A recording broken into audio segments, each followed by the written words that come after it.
ఈ కథ నుండి మనం నేర్చుకోవాల్సిన ఆ పరిష్కారమేంటో ఇప్పుడు తెలుసుకుందాం. చూడండి, న్యూరోసర్జన్లు ఏం చెప్తారంటే, స్ట్రోక్ వచ్చిన తర్వాత మొదటి 3 గంటల సమయం చాలా చాలా కీలకం. దాన్ని గోల్డెన్ అవర్స్ అని కూడా అంటారు.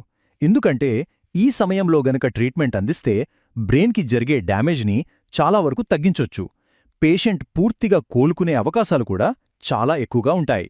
అందుకే స్ట్రోక్ని ఎంత త్వరగా గుర్తిస్తే అంత మంచిది. సరే, స్ట్రోక్ని త్వరగా గుర్తించడం ముఖ్యమంటున్నాం, కానీ ఎలా గుర్తించాలి? దానికోసమే ఒక చాలా సింపుల్ టెక్నిక్ ఉంది. ఎవరైనా సరే చాలా తేలిగ్గా గుర్తుపెట్టుకోవచ్చు. అదే ఎస్టీఆర్ పద్ధతి.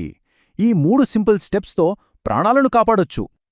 ఓకే, ఈ ఎస్టీఆర్ అంటే ఏంటో ఇప్పుడు వివరంగా చూద్దాం.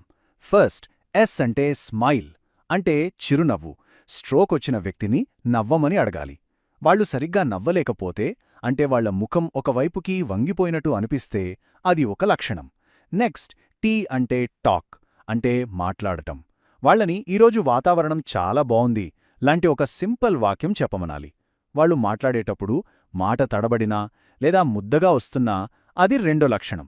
ఇక ఫైనల్గా ఆర్ అంటే రైజ్, అంటే పైకి ఎత్తడం. వాళ్ళని 2 చేతులు పైకి ఎత్తమనాలి. స్ట్రోక్ వల్ల ఒంట్లో ఒకవైపు బలం తగ్గిపోతుంది, కాబట్టి ఒక చెయ్యి వాళ్ల ప్రమేయం లేకుండానే కిందకి జారిపోవచ్చు. ఈ 3 టెస్టులు చూడటానికి చాలా సింపుల్గా ఉన్నా చాలా పవర్ఫుల్. ఈ ఎస్టీఆర్ పద్ధతితో పాటు మనం గమనించాల్సిన ఇంకో ముఖ్యమైన లక్షణం కూడా ఉంది.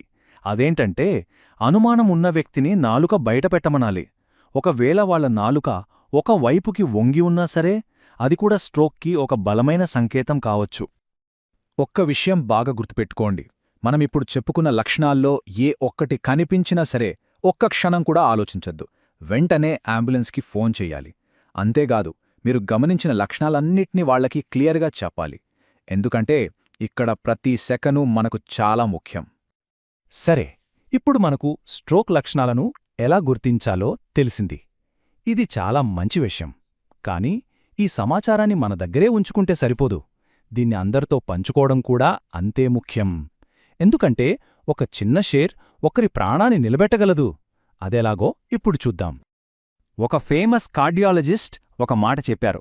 అదేంటంటే, ఈ సమాచారాన్ని మీరు కనీసం ఒక 10 మందికి ఫార్వర్డ్ చేస్తే దానివల్ల ఒక్క ప్రాణాన్ని అయినా కాపాడగలుగుతారు అని. ఒక్కసారి ఆలోచించండి, ఎంత సింపుల్గా అనిపిస్తోంది, కాని ఎంత పవర్ఫుల్ మాట ఇది.